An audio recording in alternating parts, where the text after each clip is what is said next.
মাননীয় সদস্যবৃন্দ, আমি এখন মাননীয় অর্থমন্ত্রী জনাব আমির খসরু মাহমুদ চৌধুরীকে ব্যাংক রেজলিউশন বিল 2026 উত্থাপনের অনুমতি প্রার্থনার জন্য আহ্বান জানাচ্ছি।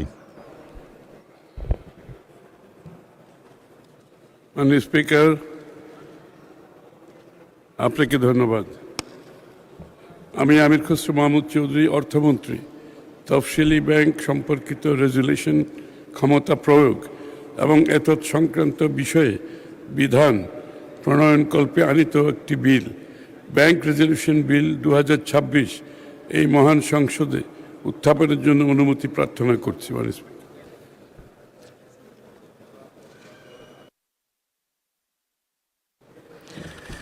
মাননীয় সদস্যবৃন্দ, এই বিলে আপত্তি আছে?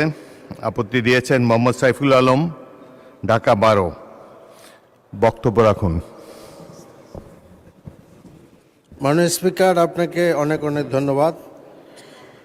ব্যাংক রেজলিউশন অধ্যাদেশ 2025 সংরক্ষণের পক্ষে আমি কথা বলতে চাচ্ছি। মাননীয় সদস্য, আপনার সময় 10 মিনিট। একটু বাড়াই দিলে খুশি হব। 10 মিনিট ইজ এনাফ টাইম। আচ্ছা, আপনার মাধ্যমে মহান সংসদের সামনে আজ আমি দাঁড়িয়েছি একটি গুরুত্বপূর্ণ বিষয়ে কথা বলতে। সেটি হলো ব্যাংক রেজলিউশন অধ্যাদেশ 2025 সংরক্ষণের অপরিহার্যতা। আদেশটি শুধু একটি আইনি দলিল নয়, এটি বাংলাদেশের কোটি কোটি সাধারণ মানুষের কষ্টার্জিত সঞ্চয়ের নিরাপত্তা কবচ, দেশের অর্থনৈতিক মেরুদণ্ড রক্ষার হাতিয়ার এবং ব্যাংক লুটপাটকারীদের বিরুদ্ধে রাষ্ট্রের সুনির্দিষ্ট আইনি প্রতিঘাত। মাননীয় স্পিকার, বর্তমান সরকার এই অধ্যাদেশটি বাতিল বা সংশোধন করার প্রস্তাব করেছেন। আমি বিরোধী দলের পক্ষ থেকে অত্যন্ত দৃঢ়তার সাথে বলতে চাই, এই প্রস্তাব দেশের স্বার্থবিরোধী, জনগণের বিরুদ্ধে এবং আর্থিক খাতের জন্য অত্যন্ত ক্ষতিকারক। তাই বাংলাদেশ ব্যাংকিং খাতে আজ গভীর সংকটে। শত শত কোটি টাকা ঋণ খেলাপ, মূলধন ঘাটতি, তারল্য সংকট, দীর্ঘ দিনের দুর্নীতির ফলে কিছু সংখ্যক ব্যাংক আজ অস্তিত্ব সংকটে। এই পরিস্থিতিতে অধ্যাদেশ বাতিল করা হলে তা হবে মানুষের জন্য মানুষের চিকিৎসার বন্ধ করার শামিল। মাননীয় স্পিকার, এই অধ্যাদেশ সবচেয়ে গুরুত্বপূর্ণ দিক হল সাধারণ আমানতকারীদের সুরক্ষা। দেশের কোটি কোটি মানুষের তাদের জীবনের সঞ্চয় ব্যাংকে রাখেন। যখন কোনো ব্যাংক সংকটে পড়ে তখন সবার আগে ক্ষতিগ্রস্ত হন এই সাধারণ মানুষই। অধ্যাদেশটি স্পষ্টভাবে নিশ্চিত করেছে যে রেজুলেশন প্রক্রিয়ায় সুরক্ষিত আমানত সর্বোচ্চ অগ্রাধিকার পাবে, আমানতকারীরা কখনো ক্ষতিগ্রস্ত হবে না। কাজে এই অধ্যাদেশ বাতিল করা মানে কোটি মানুষের সুরক্ষাকে ধ্বংস করা। মাননীয় স্পিকার, অতীতে সংকটগ্রস্ত ব্যাংকগুলো বাঁচাতে রাষ্ট্রীয় কোষাগার থেকে বিপুল পরিমাণ অর্থ ব্যয় হয়েছে, যা মূলত সাধারণ করদাতার অর্থ। এই অধ্যাদেশ এমন একটি কাঠামো নির্মাণ করেছে যেখানে প্রথমে বেসরকারি উৎস থেকে সংকট নিরসনের চেষ্টা হবে এবং শুধুমাত্র সর্বশেষ উপায় হিসাবে সরকারি সহায়তার বিধান রয়েছে। এটি বাতিল হলে আবার করদাতাদের অর্থ অপচয়ের মুখে পড়বে। ব্যাংকিং সেবার ধারাবাহিকতা নিশ্চিত করা। এই একটি ব্যাংক সংকটে পড়লে তার আমানতকারীরা এবং ব্যবসায়ীরা তাৎক্ষণিক ক্ষতির শিকার হন। লক্ষ লক্ষ গ্রাহকদের লেনদেন বন্ধ হয়ে যায়, ব্যবসা ক্ষতিগ্রস্ত হয়। এই অধ্যাদেশ সুনির্দিষ্টভাবে নিশ্চিত করে যে রেজুলেশন প্রক্রিয়া চলাকালে ব্যাংকের গুরুত্বপূর্ণ কার্যক্রম অব্যাহত থাকবে, গ্রাহকরা তাদের সেবা পাবেন। এটি অর্থনৈতিক বিপর্যয় ও প্রতিরোধের মূল রক্ষা কবচ। আর্থিক খাতে জনগণের সেবা পুনরুদ্ধার।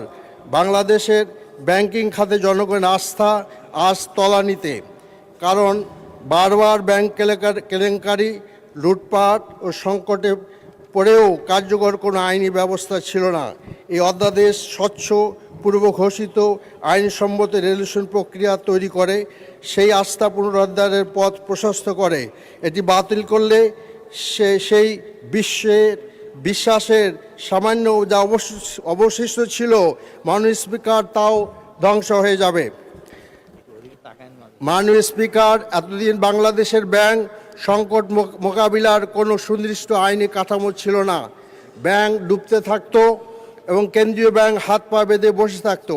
এই অধ্যাদেশ বাংলাদেশ ব্যাংকে সুস্পষ্ট আইনি ক্ষমতা দিয়েছে। সংকটগ্রস্ত ব্যাংকে ক্ষতিগ্রস্ত করা, এই ক্ষমতা বাতিল করা মানে কেন্দ্রীয় ব্যাংকে আবার নিয়ন্ত্রণে নিয়ে আসা। যখন কোনো ব্যাংকের পরিচালনা পর্ষদ ব্যর্থ হয়, দুর্নীতি অব্যবস্থাপনায় ব্যাংক ডুবানো হয়, তখন দ্রুত একজন যোগ্য শাসক নিয়োগ দিয়ে ব্যাংকে রক্ষা করার ব্যবস্থায় অধ্যাদেশ রয়েছে। প্রশাসকের স্পষ্ট দায়িত্ব এবং ক্ষমতা, জবাবদিহিতার বিধান নিশ্চিত করা হয়েছে। পুরো পৃথিবীতে এই পদ্ধতি সফলভাবে ব্যবহৃত হয়েছে। মাননীয় স্পিকার, ব্রিজ ব্যাংকগুলো সংকটগ্রস্ত ব্যাংকের ভালো সম্পদ, গুরুত্বপূর্ণ সেবা রক্ষা করে একটি নতুন ব্যাংকে হস্তান্তরের বিশ্বমানের কৌশল। এতে ব্যাংকের ভালো অংশটুকু টিকিয়ে রাখা যায়, গ্রাহকরা সেবা পেতে থাকেন এবং ব্যাংক ব্যবস্থার বিপর্যয় এড়ানো যায়। এই অধ্যাদেশ এই ক্ষমতা বাংলাদেশ ব্যাংকে দিয়েছে, যা আগে কখনো ছিল না। একটি দুর্বল ব্যাংক থেকে তার সুস্থ সম্পদ একটি শক্তিশালী ব্যাংকে হস্তান্তরের মাধ্যমে আমানতকারীদের রক্ষা করা এবং ঋণ গ্রহীতাদের সেবা নিশ্চিত করা আধুনিক ব্যাংকিং ব্যবস্থার অন্যতম মূলনীতি। এই অধ্যাদেশ সুস্পষ্ট আইনি কাঠামোতে এই ক্ষমতা নিশ্চিত করেছে এবং কে কত পাবেন তার অগ্রাধিকার ক্রম নির্ধারণ করেছে। মাননীয় স্পিকার, এতদিন ব্যাংক ডুবলে সাধারণ করদাতা এবং আমানতকারীরা ক্ষতি বহন করতেন, অথচ ব্যাংকের মালিক ও উচ্চ পর্যায়ের বিনিয়োগকারীরা সুরক্ষা থাকতেন। এই অধ্যাদেশ বলে, আগে শেয়ার হোল্ডারদের ক্ষতি বহন করবেন, তারপর অন্যান্য পাওনাদাররা। সাধারণ আমানতকারীরা সবার শেষে সবচেয়ে বেশি সুরক্ষিত থাকবেন। এটি ন্যায় বিচারের নীতি। মাননীয় স্পিকার, বাংলাদেশ ব্যাংকিং খাতের সংকটের মূল কারণ হল একটি ক্ষুদ্র গোষ্ঠীর দ্বারা বিপুল পরিমাণ অর্থের প্রতারণামূলক আত্মসাৎ ও লুণ্ঠন। এই অধ্যাদেশ দ্বারা ৭৭ থেকে ৮২ পর্যন্ত সুনির্দিষ্টভাবে বলা হয়েছে যে যারা প্রতারণামূলকভাবে ব্যাংকের সম্পদ ব্যবহার করবেন তাদের দায়ী ব্যক্তিদের চিহ্নিত করা হবে, তাদের বিরুদ্ধে ব্যবস্থা নেওয়া হবে, সম্পদ ফেরত দিতে বাধ্য করা হবে। মাননীয় স্পিকার, শুধু শাস্তি দেওয়া নয়, লুণ্ঠিত অর্থ ফেরত আনাও জরুরি। অধ্যাদেশ বাংলাদেশ ব্যাংকে সুনির্দিষ্ট ক্ষমতা দিয়ে সেই অর্থ উদ্ধারের জন্য আইনি পদক্ষেপ নিতে এবং আদালতের মাধ্যমে সম্পদ ক্রয়, জরিমানা আদায়, জরিমানা আরোপ এবং অপরাধী ব্যক্তির বিরুদ্ধে ফৌজদারি কার্যক্রম শুরু করার বিধান রয়েছে।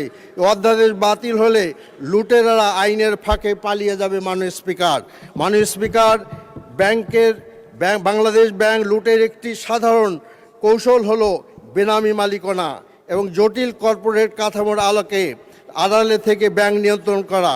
এই অধ্যাদেশ সুস্পষ্টভাবে চূড়ান্ত সুফলভোগী মালিক অর্থাৎ আলটিমেট বেনিফিশিয়াল ওনারের সংজ্ঞা নির্ধারণ করে তাদের জবাবদিহিতার আওতায় আনার বিধান রয়েছে। এটি স্বচ্ছতা ও জবাবদিহিতার বৈপ্লবিক পদক্ষেপ। ছায়া পরিচালকদের জবাবদিহিতা। মাননীয় স্পিকার, বহু ব্যাংক প্রকৃত ক্ষমতাশীলরা পর্ষদে নাম না রেখে পর্দার আড়াল থেকে নির্দেশ দেন এবং ব্যাংক লুট করেন। এই অধ্যাদেশ ছায়া পরিচালকের দ্বারা আইনগতভাবে স্বীকৃতি করে তাদেরও জবাবদিহিতার আওতায় আনার বিধান তৈরি করেছে। এটি একটি যুগান্তকারী পদক্ষেপ, যা বাতিল হইলে এই মুহূর্তে কৌশলকারী আবার সুরক্ষা পাবে। মাননীয় স্পিকার, যান ইসলামী ব্যাংক সহ বহু ব্যাংকে সালমের নামে বেনামি মালিকানার মাধ্যমে ব্যাংকগুলোকে ধ্বংস করেছে। মাননীয় স্পিকার, সংকটের আগে একটি জরুরি ব্যবস্থার সঠিক সিদ্ধান্ত নিতে পূর্ব প্রস্তুতি অনিবার্য। এই আদেশ বড় ব্যাংকগুলোকে আগে থেকেই রেজুলেশন পরিকল্পনা তৈরি করতে বাধ্য করেছে, যাতে সংকট এলে দ্রুত এবং সঠিক ব্যবস্থা নেওয়া যায়। এই পূর্ব প্রস্তুতি বিধান ছাড়া সংকট আসলে তখন হাতের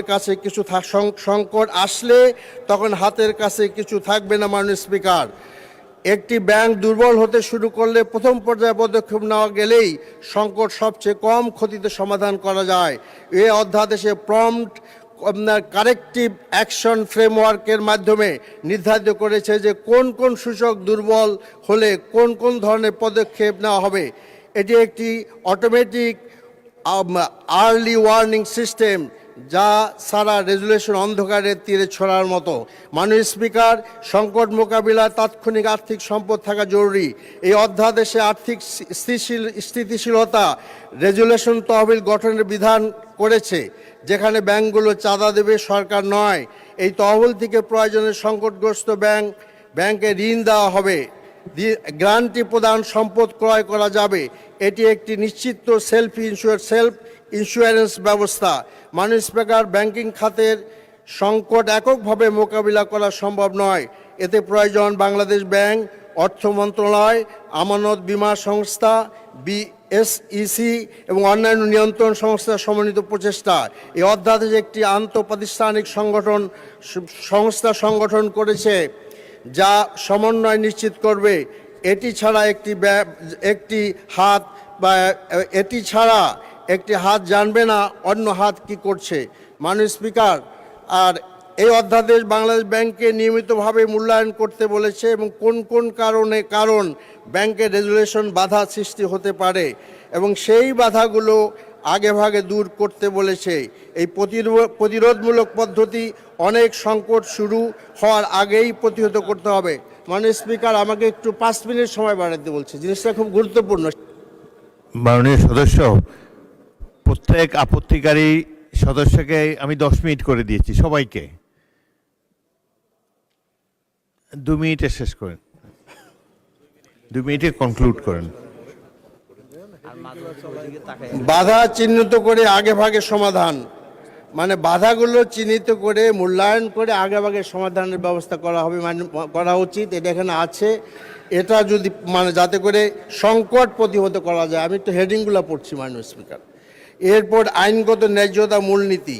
মাননীয় স্পিকার, এই অধ্যাদেশ অত্যন্ত গুরুত্বপূর্ণ নীতি নিশ্চিত করেছে। রেজুলেশন প্রক্রিয়ায় কোন পাওনাদার বা আমানতকারী যদি স্বাভাবিক অবসান যত পেতেন তার চেয়ে কম পান, তাহলে সরকারি তহবিল থেকে ক্ষতিপূরণ দেওয়া হয়, এটি নিশ্চিত করা হয়েছে। মাননীয় স্পিকার, এরপরে হলো যে সাময়িক স্থগিতাদেশ সংকট নিরসন। সংকটের সময় দাবির স্রোত বন্ধ না করলে ব্যাংক বাঁচানো সম্ভব নয়, কাজে এমন ব্যবস্থা থাকা দরকার, কাজে আস্তে আস্তে যাতে আমানতকারীকে দেওয়া যায়, তাহলে সমস্যা দেখা দিবে।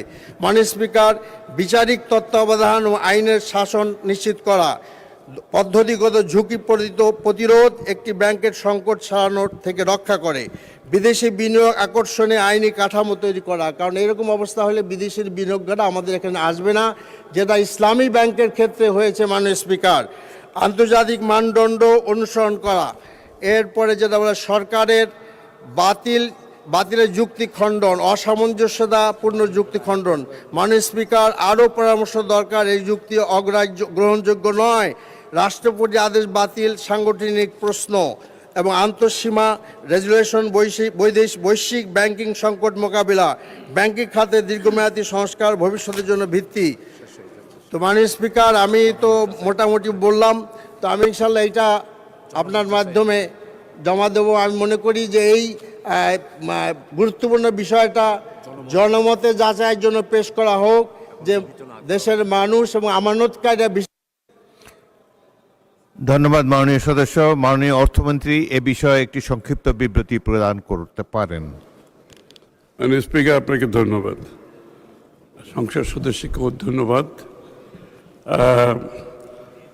একটা কথা পরিষ্কারভাবে বলা দরকার, সেটা হচ্ছে বিএনপির আর্থিক খাতে যে ভাবনা এবং নীতিমালা, সেটা খুবই পরিষ্কার।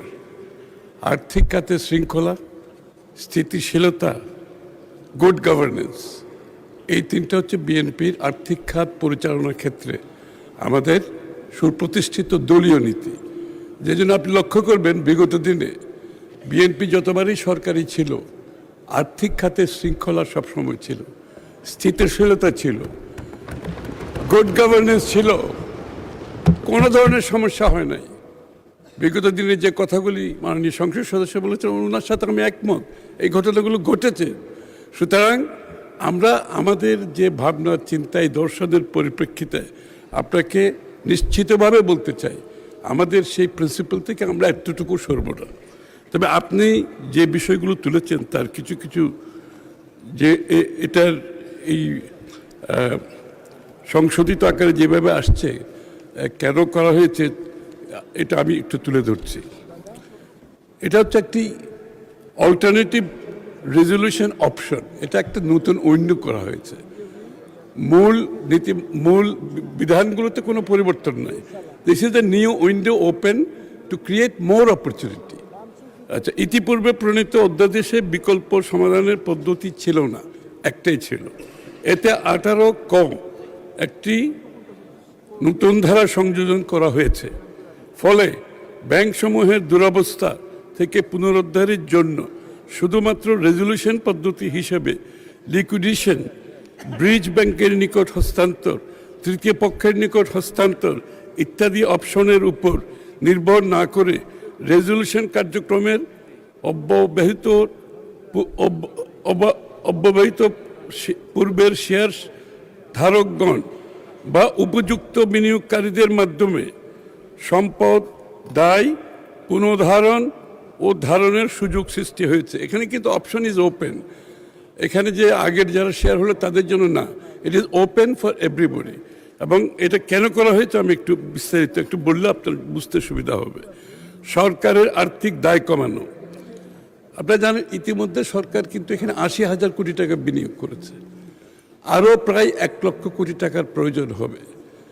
এটা একটা সাধারণ সময়েও, নর্মাল টাইমেও কোনো সরকারের পক্ষে এত বড় একটা অ্যামাউন্ট বহন করা সম্ভব নয়। তার উপর তো বর্তমান অর্থনৈতিক প্রেক্ষাপট, আন্তর্জাতিক যুদ্ধ ইত্যাদি দিয়ে যে বিষয় সামনে চলে আসছে, আরও 1 লক্ষ কোটি টাকার মাধ্যমে এটাকে এগিয়ে নিয়ে যাওয়া সম্ভব না। এজন্য আবেদনকারীদের দ্বারা মূলধন পুনঃস্থাপন, দায় পরিশোধ এবং পূর্বে প্রাপ্ত সহায়তা ফেরত প্রদানের বাধ্যবাধকতা থাকায় সরকার বা আমানত সুরক্ষা তহবিলের উপর আর্থিক চাপ হ্রাস পাবে। আমানতকারীদের আস্থা বৃদ্ধি, ব্যাংকের সম্পদ দায় পুনর্গঠন এবং দ্রুত কার্যক্রম চালুর মাধ্যমে আমানতকারীদের অর্থ ফেরত পাওয়ার সম্ভাবনার সৃষ্টি হবে। ফলে সার্বিকভাবে ব্যাংকিং খাতে আস্থা পুনঃপ্রতিষ্ঠায় সহায়ক হবে। নির্দোষ সাধারণ শেয়ার হোল্ডারদের সুরক্ষা। ব্যাংকের অব্যবস্থাপনা ও দুর্বলতার জন্য সকল শেয়ার হোল্ডার দায়ী নন। বিশেষত ক্ষুদ্র ও সাধারণ বিনিয়োগকারীরা ব্যবস্থাপনায় সরাসরি সম্পৃক্ত থাকেন না। এই প্রেক্ষিতে মালিকানা পুনর্বহালের সুযোগ প্রদান করলে নির্দোষ সাধারণ শেয়ার হোল্ডারদের আর্থিক স্বার্থ পুনরুদ্ধারের সুযোগ সৃষ্টি হবে, যা ন্যায্যতা, ইকুইটি ও বিনিয়োগ সুরক্ষার দৃষ্টিকোণ থেকে গুরুত্বপূর্ণ। বিনিয়োগকারীদের আস্থা বৃদ্ধি। শেয়ার হোল্ডারদের পুনরুদ্ধারের নীতি সুযোগ সৃষ্টি তৈরি হলে এটি পুঁজিবাজারে বিনিয়োগকারীদের আস্থা বৃদ্ধি করতে সহায়ক হবে এবং ভবিষ্যতে ব্যাংকিং খাতে বিনিয়োগে উৎসাহ যোগাবে। বাজার ভিত্তিক সমাধান, মার্কেট বেস সলিউশন। সরকারি হস্তক্ষেপের পরিবর্তে বেসরকারি উদ্যোগ ও পুঁজি সংযোজনের মাধ্যমে সমস্যার সমাধান করায় প্রতিযোগিতার সুযোগ তৈরি হবে, যা একটি বাজার ভিত্তিক ও টেকসই পদ্ধতি হিসেবে বিবেচিত হবে। সম্পদের মূল্য সংরক্ষণ। লিকুইডেশনের ক্ষেত্রে সম্পদের মূল্য কমে যাওয়ার ঝুঁকি থাকে, যে কোনো লিকুইডেশনের ক্ষেত্রে। এই ধারার মাধ্যমে ব্যাংকসমূহকে সচল রেখে পুনর্গঠন করলে সম্পদের প্রকৃত অর্থনৈতিক মূল্য সংরক্ষণ করা সম্ভব। কর্মসংস্থান ও অর্থনৈতিক কার্যক্রম বজায় রাখা। ব্যাংক সচল থাকলে কর্মচারীদের চাকরি, সংশ্লিষ্ট অর্থনৈতিক কার্যক্রম অব্যাহত থাকবে, যা সামাজিক ও অর্থনৈতিক স্থিতিশীলতা বজায় রাখতে সহায়ক হবে। স্পিকার, আমার মনে হয় আমার এতটুকু বক্তব্য। আমার মনে এরপরে যদি আমি ধন্যবাদ করার সুযোগ পাই। ধন্যবাদ মাননীয় মন্ত্রী। অনুরোধ করছি। সংসদের সামনে প্রশ্ন হচ্ছে, ব্যাংক রেজলিউশন বিল 2026 উত্থাপনের অনুমতি প্রদান করা হোক। যারা এই প্রস্তাবের পক্ষে আছেন তারা হাঁ বলুন। যারা এই প্রস্তাবের বিপক্ষে আছেন তারা না বলুন। আমার মনে হয় হাঁ জয়যুক্ত হয়েছে, হাঁ জয়যুক্ত হয়েছে, হাঁ জয়যুক্ত হয়েছে। অতএব বিলটি উত্থাপনের অনুমতি দেওয়া হলো। মাননীয় মন্ত্রী, আপনি বিলটি উত্থাপন করুন।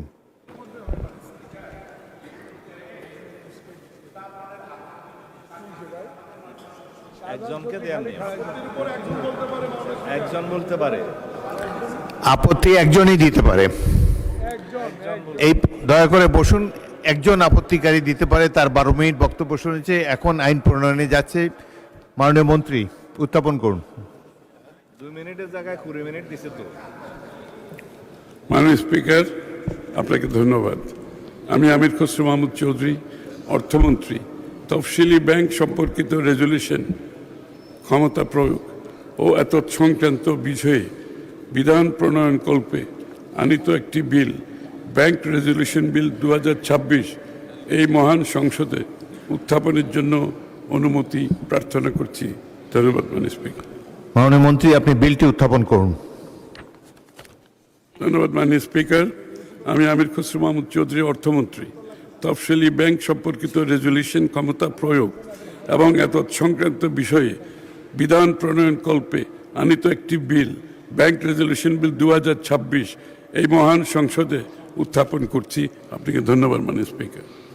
ব্যাংক রেজলিউশন বিল 2026 সংসদে উত্থাপিত হলো। আমি এখন অর্থমন্ত্রী আমির খসরু মাহমুদ চৌধুরীকে সংসদে উত্থাপিত আকারে ব্যাংক রেজলিউশন বিল 2026 অবিলম্বে বিবেচনার প্রস্তাব উত্থাপনের আহ্বান জানাচ্ছি। ধন্যবাদ মাননীয় স্পিকার। আমি আমির খসরু মাহমুদ চৌধুরী, অর্থমন্ত্রী, প্রস্তাব করছি যে তফসিলি ব্যাংক সম্পর্কিত রেজুলেশন, ক্ষমতা প্রয়োগ এবং এতৎ সংক্রান্ত বিষয়ে বিধান প্রণয়নকল্পে আনিত বিলটি, ব্যাংক রেজুলেশন বিল 2026, মহান সংসদে অবিলম্বে বিবেচনার জন্য গ্রহণ করা হোক। ধন্যবাদ মাননীয় স্পিকার।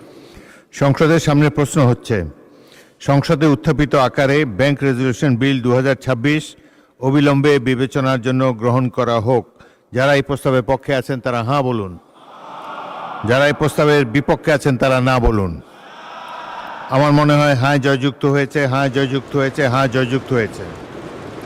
অতএব সংসদে উত্থাপিত আকারে ব্যাংক রেজলিউশন বিল 2026 অবিলম্বে বিবেচনার জন্য গৃহীত হলো।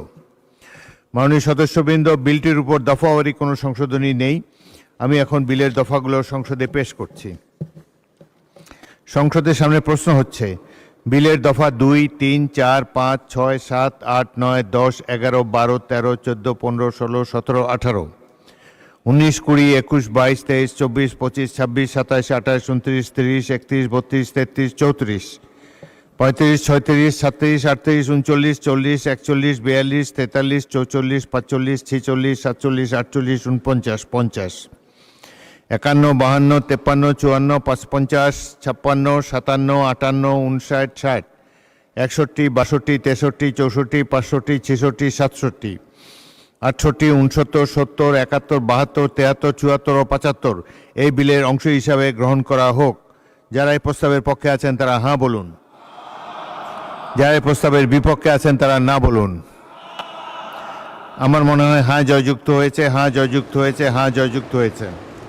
অতএব বিলের দফা 2, 3, 4, 5, 6, 7, 8, 9, 10, 11, 12, 13, 14, 15, 16, 17, 18, 19, 20, 21, 22, 23, 24, 25, 26, 27, 28, 29, 30, 31, 32, 33, 34, 35, 36, 37, 38, 39, 40, 41, 42, 43, 44, 45, 46, 47, 48, 49, 50, 51, 52, 53, 54, 55, 56, 57, 58, 59, 60, 61, 62, 63, 64, 65, 66, 67, 68, 69, 70, 71, 72, 73, 74 ও 75 এই বিলের অংশ হিসাবে গৃহীত হলো। বিলের এক দফা, বলবৎকরণ দফা, প্রস্তাবনা, প্রয়োগ ও প্রবর্তন এবং শিরোনামা এই বিলের অংশ হিসাবে গ্রহণ করা হোক। যারা এই প্রস্তাবের পক্ষে আছেন তারা হাঁ বলুন। যারা এই প্রস্তাবের বিপক্ষে আছেন তারা না বলুন। আমার মনে হয় হাঁ জয়যুক্ত হয়েছে, হাঁ জয়যুক্ত হয়েছে, হাঁ জয়যুক্ত হয়েছে। অতএব বিলের এক দফা, বলবৎকরণ দফা, প্রস্তাবনা, প্রয়োগ ও প্রবর্তন এবং শিরোনামা এই বিলের অংশ হিসাবে গৃহীত হল। মাননীয় অর্থমন্ত্রী, আপনি বিলটি পাশ করার প্রস্তাব উত্থাপন করতে পারেন। ধন্যবাদ মাননীয় স্পিকার। আমি আমির খসরু মাহমুদ চৌধুরী, অর্থমন্ত্রী, প্রস্তাব করছি যে তফসিলি ব্যাংক সম্পর্কিত রেজুলেশন ক্ষমতা প্রয়োগ এবং এতৎসংক্রান্ত বিষয়ে বিধান প্রণয়নকল্পে আনিত বিলটি ব্যাংক রেজুলেশন বিল 2026 মহান সংসদে উত্থাপিত আকারে পাশ করা হোক। ধন্যবাদ মাননীয় স্পিকার। সংসদের সামনে প্রশ্ন হচ্ছে, সংসদে উত্থাপিত আকারে ব্যাংক রেজলিউশন বিল 2026 পাশ করা হোক। যারা এই প্রস্তাবের পক্ষে আছেন তারা হাঁ বলুন, যারা এই প্রস্তাবের বিপক্ষে আছেন তারা না বলুন। আমার মনে হয় হাঁ জয়যুক্ত হয়েছে, হাঁ জয়যুক্ত হয়েছে, হাঁ জয়যুক্ত হয়েছে। অতএব সংসদে উত্থাপিত আকারে ব্যাংক রেজলিউশন বিল 2026 পাশ হলো।